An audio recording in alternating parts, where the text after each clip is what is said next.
नमस्कार मित्रांनो, GK check point या युट्यूब चॅनलवर तुम्हा सर्वांचं स्वागत आहे. खूप मोठी बातमी आहे, खूप मोठी खुशखबर आहे तुमच्यासाठी. महाजेनकोची रिक्रुटमेंट प्रोसेस सुरू झाली आहे, नोटिफिकेशन आली आहे आणि 17 डिसेंबर पासून फॉर्म सुरू होतील. आणि विशेष म्हणजे ही एक्झाम येत्या या जानेवारी 2023 मध्ये ही प्रोसेस सुरू होईल आणि 3 महिन्यानंतर तुम्हाला जॉईनिंग मिळेल. म्हणून खूप मोठी संधी आहे, संधी तुम्ही मिस करू नका. ITI इन्स्ट्रक्टरची लेक्चरचं ती प्रोसेस पण आहे. ती प्रोसेस आता कोर्टमध्ये अडकल्यामुळे तुम्ही या प्रोसेसकडे जास्त विशेष करून लक्ष देऊ शकता. दोन्हीकडे तुम्हाला लक्ष द्यायचं आहे, कारण की सिलेबस ऑलमोस्ट जवळपास सेमच राहणार आहे. त्यामुळे दोन्हीची परीक्षा तुम्ही ऍट द सेम टाइम तयारी करू शकता. या व्हिडिओमध्ये आपल्या ही संपूर्ण नोटिफिकेशन काय आहे सगळं आपण समजून घेऊ. जागा किती आहे, कधी आपल्याला अप्लाय करता येईल, त्यानंतर पेमेंट किती आहे, त्यानंतर कॅटेगरी वाईज जागा किती आहेत, फी किती भरावं लागेल, प्रोसेस कशी आहे, या सगळ्या गोष्टींची आपण थोडक्यामध्ये कमी वेळामध्ये जास्त परिणामकारक गोष्टी समजून घेऊ. तर बघा, चला आपण सुरू करूया. बघा, ही तुम्हाला एक प्रकारे सगळी ऍड दिसून येईल. याच्यामध्ये बघा, असिस्टंट इंजिनियर साठी आहे जागा, असिस्टंट इंजिनियर आणि ज्युनियर इंजिनियरच्या. तर याच्यामध्ये जे मेकॅनिकल वाले जे आहेत, मेकॅनिकल वाल्यांसाठी 122 जागा आहेत प्युअर. त्याच्यामध्ये वुमन रिझर्वेशन 30%, स्पोर्ट 5% आणि जनरल ची कॅटेगरी आहे त्यांना. तर तुम्ही आपापल्या कॅटेगरीनुसार तुम्ही ह्या सगळ्या जागा किती आहे ते तुम्ही बघून घ्या. त्यानंतर मेकॅनिकल इलेक्ट्रिकल आहेत त्यांना 40%. तर यांच्या सुद्धा 122 जागा आहेत. असिस्टंट इंजिनियर साठी बोलत आहे आपण फक्त. त्यानंतर आणि तुमच्या कॅटेगरीनुसार तुम्ही तुमच्या जागा बघून घ्या. त्यानंतर इन्स्ट्रुमेंटल इंजिनिअरिंग आहे, तर त्या इन्स्ट्रुमेंटल साठी सुद्धा 20% जागा याच्यामध्ये आहे. यांच्यासाठी 61 आहे. तर असिस्टंट साठी एवढ्या जागा, असिस्टंट इंजिनियर साठी एवढ्या जागा आहेत, ते तुम्ही बघून घ्या आणि तुमच्या कॅटेगरी वाईज तुम्ही बघून घ्या. आणि जे डिपार्टमेंटल म्हणजे जे ऑलरेडी महाजनकोमध्ये काम करत आहेत, तर त्यांच्यासाठी सुद्धा जागा आहेत. तर त्यांच्या डिपार्टमेंटल साठी 34 जागा आहेत, त्या पण महत्वाच्या आहेत. आता आपण नेक्स्ट जर विचार केला ज्युनियर इंजिनियर, ज्युनियर इंजिनियरच्या सुद्धा पण जागा आहेत. जसं मेकॅनिकल इंजिनियर साठी 116 जागा आहेत. तर याच्यामध्ये जे ज्युनियर इंजिनियर आहेत त्यांच्यासाठी थोडस जे कॅटेगरायझेशन आहे ते थोडं थोडं तुम्हाला दिसून येत. 30% आहे वुमेनला. एक सर्व्हिसमॅन सुद्धा याच्यात आहेत. प्रोजेक्ट अफेक्टेड लोक पण सुद्धा याच्यामध्ये आलेले आहेत. स्पोर्ट्स पर्सन सुद्धा आलेले आहे. त्यानंतर अर्थक्वेक अफेक्टेड लोक सुद्धा याच्यामध्ये आलेले आहे आणि जनरल. तर अशा पद्धतीचं हे डिस्ट्रीब्युशन तुम्हाला दिसून येतं ज्युनियर इंजिनियर मध्ये. त्यानंतर इलेक्ट्रिकल इंजिनियरच्या जागा तुम्हाला याच्यात दिसून येतात 116. तर 116 मध्ये सुद्धा तुम्ही आपापल्या कॅटेगरीनुसार त्या तुम्ही बघून घ्या. त्यानंतर इन्स्ट्रुमेंटल इंजिनियरचा विचार केला तर याच्यामध्ये सुद्धा 58 जागा दिसतात आणि तुम्ही आपापल्या कॅटेगरीनुसार बघून घ्या. आणि हे इथं जे ऑलरेडी महाजनकोमध्ये कार्यरत आहेत त्यांच्यासाठी 32 जागा आहेत. अशा पद्धतीने ह्या जवळपास 661 जागा आपल्याला बघायला मिळतात. तर तुम्ही बघ, आता याच्यामध्ये काही महत्वाचे मुद्दे जे की आता आपण बघणार आहोत. तर या व्हॅकन्सीज मध्ये काही कमी जास्त होऊ शकतात, वाढवू शकतात, पण त्याचं तुम्हाला नोटिफाय म्हणजे कुठंच केलं जाणार नाही, ना वेबसाईटवर, ना न्यूजपेपरवर, आणि कॅन्डिडेटला पर्सनली सांगणार. म्हणून हे जे रिझर्वेशन आहे तर ते चेंजेस होऊ शकतात. आणि अजून म्हणजे ज्यांनी प्रगत कौशल ट्रेनिंग मध्ये 1 वर्ष किंवा त्यापेक्षा जास्त काम केलेलं आहे किंवा त्यांच्याकडे तसं सर्टिफिकेट आहे, अशा लोकांना पर इयर नुसार 5 मार्क आणि जास्तीत जास्त 25 मार्क्स त्या प्रोसेसमध्ये त्यांना ऍडिशन होऊ शकतात. म्हणून ज्यांनी हे ट्रेनिंग केलं असेल तर त्यांनी हा फॉर्म नक्की भरा. तुम्हाला 5 मार्क किंवा त्याच्या तुमच्या इयर नुसार ते तुम्हाला नक्की मिळतील. आणि सिलेक्टेड कॅन्डिडेटना ऍज पर लेटरनी त्यांना रोस्टर मेथडने ते कळवलं जातील. आता last date of submission of application is 17 December ही लास्ट डेट आहे अप्लिकेशन सबमिट करण्याची. आणि जे रिक्वायर क्वालिफिकेशन आहे आणि एक्सपिरियन्स आहे हा कधीपर्यंत मोजला जाईल, त्याच तारखेपर्यंत, जो सबमिशन डेट आहे त्याच तारखेपर्यंत मोजला जाईल. आता सगळ्यात महत्वाचं येते की कुठला क्वालिफिकेशन क्रायटेरिया राहील. जे टेक्निकल बघा, यांनी टेक्निकल पोस्ट कोडचे नाव दिले, टेक्निकल पोस्ट 01 आणि असिस्टंट इंजिनियरची पोस्ट नेम आहे. तर ग्रेड पे खूप चांगला आहे मित्रांनो. बघा, 49,210 ग्रेड पे आहे, म्हणजे जवळपास हा तुमचा पेमेंट जातो 65 प्लस पेमेंट तुमचं जाऊ शकतो पर मंथ. त्यामुळे गोल्डन अपॉर्च्युनिटी मिस तर करायचीच नाहीये. आता जे मेकॅनिकल आहे, मेकॅनिकल मध्ये तुम्ही त्यातल्या त्यात कुठल्या याच्यामध्ये भाग घेऊ शकता. बघा, bachelor degree in mechanical engineering production, त्यानंतर इंडस्ट्रियल इंजिनिअरिंग तुम्हाला चालेल, त्यानंतर प्रोडक्शन इंडस्ट्रियल इंजिनिअरिंग सुद्धा चालेल, थर्मल इंजिनिअरिंग चालेल, मेकॅनिकल अँड ऑटोमेशन इंजिनिअरिंग चालेल. हे जर तुमचं सगळं होत असेल तर तुम्ही मेकॅनिकल या पदासाठी अप्लाय करू शकता, काहीच अडचण नाही. त्यानंतर इलेक्ट्रिकल स्ट्रीमचा जर विचार केला तर इलेक्ट्रिकल स्ट्रीमसाठी bachelor degree in electrical engineer, pure electrical engineer ज्याला आपण म्हणू, electrical and electronics engineer, electrical and instrumentation and control engineering चालेल, power system and high voltage engineering चालेल, त्यानंतर इलेक्ट्रॉनिक्स इंजिनियर सुद्धा चालेल, power electronics engineering, electrical and power engineering सुद्धा चालेल. तर हे सगळं इलेक्ट्रिकलच्या स्ट्रीमच्या बाबतीत तुम्हाला सगळ्या गोष्टी चालू शकतात. त्यानंतर आता इन्स्ट्रुमेंटल इंजिनिअरिंगचा जर विचार केला तर इन्स्ट्रुमेंटल मध्ये सुद्धा तुम्हाला कोणकोणत्या गोष्टी चालू शकतात बघा. इन्स्ट्रुमेंटल इंजिनिअरिंग प्युअर वाला, control engineering, instrumentation and control engineering, त्यानंतर इलेक्ट्रॉनिक्स इंजिनियर तुम्हाला चालून जाईल, इलेक्ट्रॉनिक्स अँड टेलिकम्युनिकेशन इंजिनिअरिंग ही सुद्धा तुम्हाला चालून जाईल, इलेक्ट्रॉनिक्स अँड पॉवर इलेक्ट्रॉनिक्स तर हे सुद्धा चालेल, त्यानंतर इलेक्ट्रॉनिक्स अँड कम्युनिकेशन हे सुद्धा चालेल. त्या सगळ्या ब्रांचेस तुम्हाला चालतील. आणि विशेष म्हणजे एक्सपिरियन्स, जे आउटसाइडर आहेत म्हणजे जे महाजनकोमध्ये कामाला नव्हते किंवा ते आहेत त्यांना कुठल्याही एक्सपिरियन्सची गरज नाही. त्यामुळे या पदासाठी सगळे इंजिनियर विदाउट एक्सपिरियन्स वाले सगळे चालू शकतात. आणि जे डिपार्टमेंटल कॅन्डिडेट आहेत त्यांना काय म्हटलंय की the employee shall have 5 years service experience.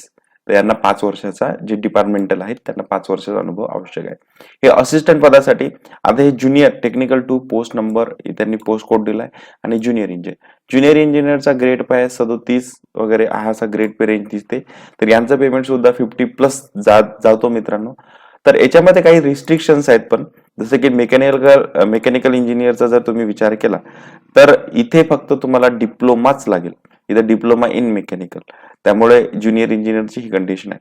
त्यानंतर तुम्ही जर इलेक्ट्रिकलचा जर विचार केला तर इथे सुद्धा म्हटलंय डिप्लोमा, इथे डिप्लोमा मागितलाय in electrical power engineering, electrical and power engineering, आणि इथे सुद्धा त्यांनी डिप्लोमा ही कंडिशन मागितलंय.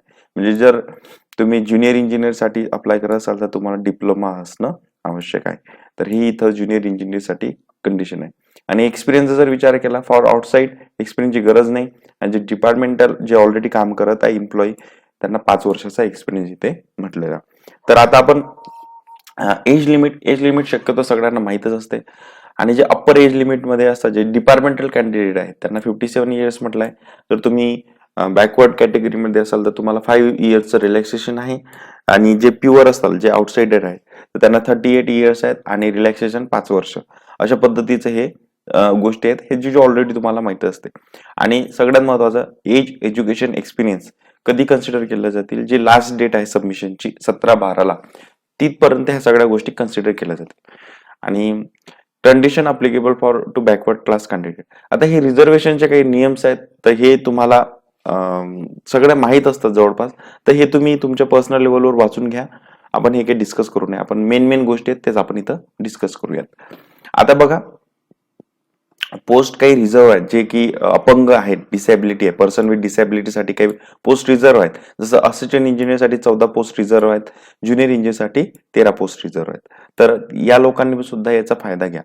त्यानंतर आपण नेक्स्ट मेन मुद्द्याकडे जाऊ. फी किती राहील तर बघा, जे ओपन कॅटेगरी आहे आणि जे असिस्टंट इंजिनियर साठी अप्लाय करत आहेत तर त्यांच्यासाठी फी आहे 800 प्लस जीएसटी, म्हणजे 850 वगैरे पर्यंत आहे तुम्हाला फी पडू शकते.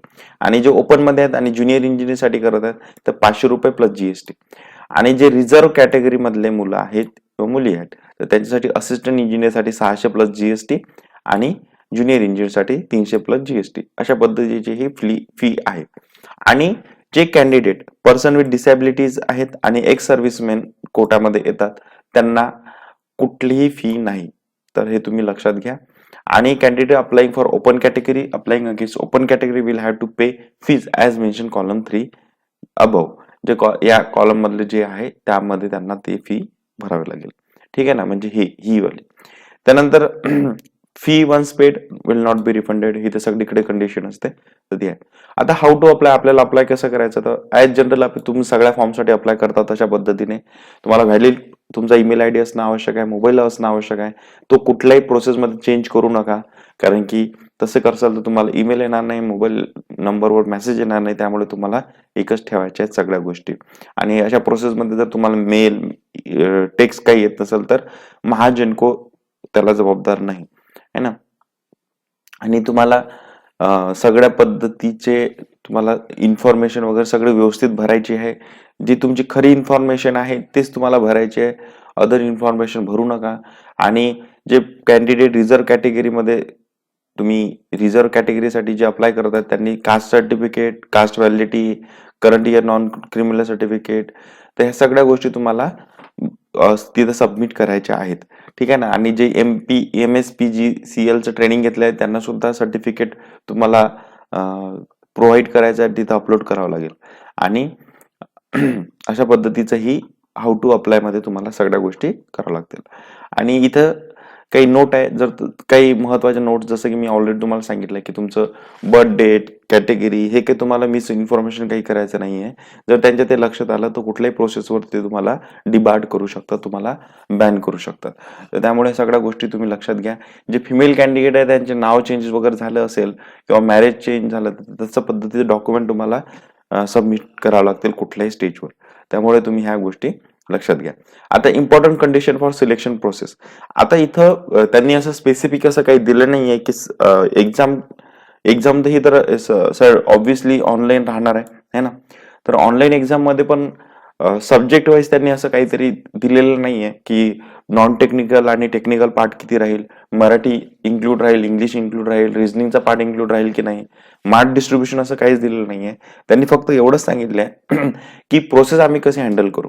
तर प्रोसेसमध्ये त्यांनी इतकं सांगितलंय की मोर दॅन वन सेशन मध्ये ही एक्झाम होणार आहे आणि टेस्टचं नॉर्मलायझेशन होणार. इतकं त्यांनी इथे या सगळ्या याच्यामध्ये तुम्हाला त्यांनी सांगितलेलं आहे. आणि टेस्ट कशी होईल काय होईल अजून तरी सांगितले नाही. पण मागचा पॅटर्न जर लक्षात घेतला त्याच्यामध्ये इंग्लिश, मराठी, GK हे थोडं थोडं प्रमाण होतं, 40 मार्क आणि 100 मार्क असा पद्धतीचा. तर ते प्रोसेस आताही फॉलो करतील काय याच्याबद्दल मला नक्की सांगता येणार नाही. पण सध्या ते एवढं आहे की नॉर्मलायझेशन होणार, ही एक कन्फर्म तुम्हाला सांगता येईल. त्यानंतर इथे एक महत्वाचं जे कट ऑफ लागणार. Cut off are applied in 2 stages. 2 stages कसा, ऑन स्कोरिंग इंडिव्हिज्युअल टेस्ट आणि on score on total score, अशा 2 पद्धतीचे कट ऑफ लागणार. मग माझ्या मते जे परीक्षेमध्ये IBPS generally session wise exam घेते, प्रत्येक सेशन मध्ये तुम्हाला तुमचा वेगळा कट ऑफ लागेल आणि जे त्या सेशनच्या सगळ्या सेशनचे टोटल स्कोर, तर त्याच्यामुळे 2 पद्धतीने कट ऑफ लागेल. म्हणजे जर फॉर एक्झाम्पल तुमच्या एका परीक्षेमध्ये 4 सेशन असले, जसं की मराठी, इंग्लिश, GK आणि टेक्निकल पार्ट, तर प्रत्येक मराठीचा कट ऑफ वेगळा लागेल, इंग्लिशचा कट ऑफ वेगळा लागेल, GKचा कट ऑफ वेगळा लागेल आणि रिझनिंगचा कट ऑफ वेगळा लागेल. हे सगळ्यांचे वेगळं कट ऑफ लागल्यानंतर पूर्ण टेस्ट मधला जे टोटल स्कोर होईल त्याचा एक कट ऑफ वेगळा लागेल. अशा पद्धतीचे तो एक कट ऑफ तुम्हाला लागण्याची शक्यता आहे. आणि जे बॅकवर्ड कॅटेगरीचे स्टुडंट आहेत त्यांना ऍटलीस्ट 20% मार्क हा मिनिमम क्वालिफिकेशन क्रायटेरिया आहे. आणि जे ओपन कॅटेगरीचे आहेत त्यांना 30% मार्क हा मिनिमम क्वालिफिकेशन क्रायटेरिया आहे, जो की सगळे पार करतात. अशा पद्धतीचं आहे. आणि ही कंपनीची वेबसाईट इथं त्यांनी दिलेली आहे, तिथे ते काही अपडेट्स असले तर तिथं ते सांगत जातील. आणि ही जी सिलेक्शन आहे, तर सिलेक्शन सिस्टमॅटिक वेनी त्यांनी सगळ्या गोष्टी होतील. आणि the select list will be operative for 1 year. Selection झाल्यानंतर ही लिस्ट व्हॅलिड राहील 1 इयर पर्यंत. त्या दरम्यान तुम्ही जॉईन करू शकता. आता इम्पॉर्टंट कंडिशन्स आहेत. Candidate selected the post of assistant engineer आणि junior engineer will be given initial training. Initial training दिलं जाईल 52 वीक्स. 52 वीकचं इनिशियल ट्रेनिंग दिलं जाईल, म्हणजे जवळपास 4 महिने आपण म्हणू. आणि graduate engineer training and diploma engineer training respectively. During the training period the graduate engineer training will be paid honorarium of, म्हणजे जे आपण म्हणू स्टायपन दिलं जाईल 22,000 पर मंथ. आणि डिप्लोमा वाले त्यांना 18,000 रुपये पर मंथ दिलं जाईल, हे 4 महिन्यापर्यंत. आणि first 3 years selected candidate has to work compulsory at Mahagenco any thermal power plant. आणि सगळ्यांना 3 वर्षापर्यंत तरी तिथं काम करणं आवश्यक राहील. आणि सिलेक्टेड कॅन्डिडेट मस्ट सर्व बॉन्ड ऑफ, जर तुम्हाला बॉन्ड 5 लाखाचा बॉन्ड ऑलरेडी तुम्हाला करायला लागेल आणि ऍटलिस्ट 5 वर्ष तुम्हाला तिथे सर्व्हिस द्यावं लागेल. त्याच्या आधी जर सोडलं तुम्हाला 5 लाखाचा ते बॉन्ड आहे तो तुम्हाला तिथे द्यावा लागेल. आणि अजून महत्वाची condition, the seniority for the post of assistant engineer and junior engineer will be based on the sum of online score in the above exam converted 75% plus marks obtained after initial training program by the candidate converted in 25 marks. The same will be consolidated and seniority will be fixed by the OA chief engineer electrical MPC. जर सिनियरिटीचा जर तुमचा विचार केला, तुमच्या टेस्टवरून तुमची seniority पण ठरू शकते. म्हणजे जे 75 मार्क्स ते तुमचे आहेत ते कन्वर्टेड होतील आणि तुमचे 25 मार्क्स इकडे तुमचे ऍडिशन होतील. म्हणून ह्या टेस्टचा स्कोर तुमचा खूप महत्वाचा राहील. सिनियरिटीच्या दृष्टिकोनातून महत्वाचा राहील. तुमच्या महाजनकोच्या करिअरमध्ये ते इम्पॉर्टंट ठरतील. त्यामुळे ही टेस्ट तुम्ही सिरियसली द्या आणि जानेवारीमध्ये त्याची सगळी प्रोसेस सुरू होईल. त्यामुळे तुम्ही तयारीत राहा. सगळ्या गोष्टी तुम्हाला गोल्डन अपॉर्च्युनिटी आहे, पेमेंट चांगला आहे, सगळ्या गोष्टी तुम्हाला भेटतील आणि म्हणून अभ्यास करा. त्यानंतर बघा, बस एवढंच याच्यामध्ये सगळं महत्वाचं होतं. बाकी तुम्ही हुशार आहातच. तुम्ही प्रोसेस मधून जा. तुम्ही परत एक वाटल्यास याला एकदा परत वाचा आणि तुम्हा सगळ्यांना ऑल द बेस्ट. चांगली जोरात तयारी करा, जोमात तयारी करा. हे वर्ष तुमचं आहे. धन्यवाद. भेटूया पुढच्या एका नव्या व्हिडिओ सोबत.